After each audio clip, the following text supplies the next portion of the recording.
BJP. സംസ്ഥാന ഭാരവാഹി പട്ടിക പ്രഖ്യാപിച്ചു. എം.ടി. രമേശ്, ശോഭാ സുരേന്ദ്രൻ, എസ്. സുരേഷ്, അനൂപ് ആന്റണി എന്നിവർ ജനറൽ സെക്രട്ടറിമാർ, ഷോൺ ജോർജ്, മുൻ ഡി.ജി.പി. ആർ. ശ്രീലേഖ തുടങ്ങിയവർ വൈസ് പ്രസിഡന്റുമാരാണ്. വിശദാംശങ്ങളുമായി അലക്സ് റാം മുഹമ്മദാണ് തിരുവനന്തപുരത്ത് നിന്ന് ചേരുന്നത്. Alex, good evening. പുതുമുഖങ്ങൾക്കും യുവാക്കൾക്കും മുൻഗണന നൽകുന്ന ഒരു പട്ടിക എന്ന രീതിയിലാണ് ഇത് പ്രഖ്യാപിച്ചിരിക്കുന്നത്.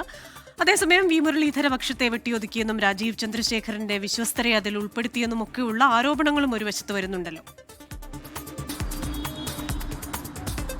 ക്രിസ്റ്റീന, യുവാക്കൾ, പുതുമുഖങ്ങൾ, ഒപ്പം വലിയ കൂടിയാലോചനകൾക്കൊക്കെ ശേഷം മറ്റു സാമുദായിക സമവാക്യങ്ങളടക്കം കണക്കാക്കിയതിനു ശേഷം പ്രഖ്യാപിക്കുന്ന ഭാരവാഹി പട്ടിക എന്നാണ് ഈ പട്ടികയിൽ ഉൾപ്പെട്ട ചില നേതാക്കളുടെ തന്നെ വിശദീകരണം. പക്ഷേ ഇതിൻ്റെ യാഥാർത്ഥ്യം വി മുരളീധര സുരേന്ദ്ര പക്ഷത്തെ പൂർണ്ണമായി വെട്ടിനിരത്തി സംസ്ഥാന ഭാരവാഹി പട്ടിക പുതിയ സംസ്ഥാന അധ്യക്ഷൻ രാജീവ് ചന്ദ്രശേഖർ തൻ്റെ ടീമിനെ പ്രഖ്യാപിച്ചിരിക്കുന്നു എന്നുള്ളതാണ് ഏറ്റവും പ്രധാനപ്പെട്ട കാര്യം. എം.ടി. രമേശ്, ശോഭാ സുരേന്ദ്രൻ, അനൂപ് ആന്റണി, ഒപ്പം അഡ്വക്കേറ്റ് എസ്. സുരേഷ് എന്നിവർ ജനറൽ സെക്രട്ടറിമാർ ആകുന്നു. അതിൽ എം.ടി. രമേശ് നേരത്തെ തന്നെ ജനറൽ സെക്രട്ടറി സ്ഥാനത്ത് തുടരുന്നയാളാണ്.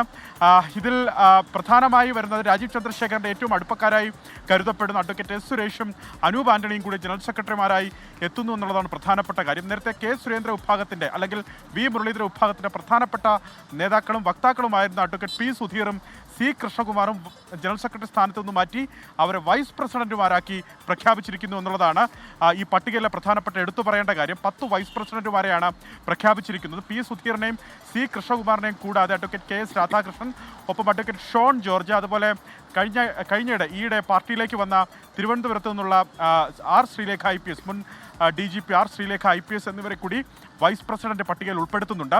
ഈ ജില്ല, അതായത് 30 സംഘടനാ ജില്ലകൾ തീരുമാനിച്ചത് കെ. സുരേന്ദ്രന്റെ കാലത്താണെങ്കിൽ അതിനു മുകളിൽ മേഖലാ അധ്യക്ഷന്മാരെ കൂടി പ്രഖ്യാപിച്ചിരിക്കുന്നു. 5 മേഖലാ അധ്യക്ഷന്മാരെ കൂടി രാജീവ് ചന്ദ്രശേഖർ പ്രഖ്യാപിച്ചിരിക്കുന്നു.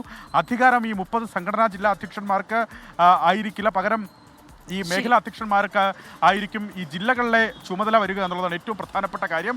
ഇതിൽ ഈ വിഭാഗത്തെ, അതായത് മുരളീധര വിഭാഗത്തെ പൂർണ്ണമായി തഴഞ്ഞ് പി. കെ. കൃഷ്ണദാസ് വിഭാഗത്തിനും ഒപ്പം രാജീവ് ചന്ദ്രശേഖരന്റെ അനുയായികളെയും ഈ ഭാരവാഹി പട്ടികയിൽ തിരികെ കയറ്റി എന്നുള്ളതാണ് ഉയർന്നു വരുന്ന ആരോപണം. ബി.ജെ.പിക്ക് പുതിയ ടീമായിരിക്കുന്നു.